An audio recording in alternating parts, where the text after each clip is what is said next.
وصاحب أكبر مكاتب الاستشارات الهندسية في مصر، ومن المشرفين على المشاريع الهندسية في المدينة المنورة، وأيضا حاصل على البكالوريوس والماجستير والدكتوراه في الشريعة الإسلامية في الحديث النبوي. ونسأل الله سبحانه وتعالى أن يبارك في جهوده، فهو أيضا الأمين العام لرابطة علماء أهل السنة، وهي رابطة فتية شابة إن شاء الله تكون لها أثر في هذه الأمة.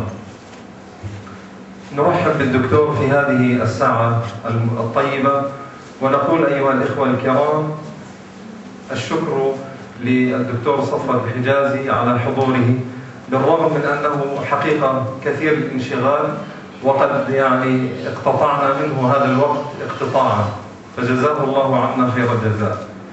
كذلك الشكر حقيقة للنقابات بأسرها كمجمع، وبالأخص لنقابة المهندسين حقيقة التي تؤدي دورا عظيما في بلدنا هذا الطيب، وبالأخص للجنة مهندسون من أجل القدس الذين حقيقة يسعوا في نشر الوعي والثقافة سواء بالقدس وبكل قضايا الأمة، ولكن لهم جهود مباركة في قضية القدس وفي نشر الوعي حولها.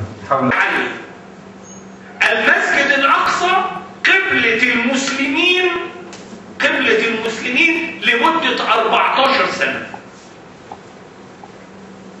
14 سنة والنبي بيصلي لبيت المقدس.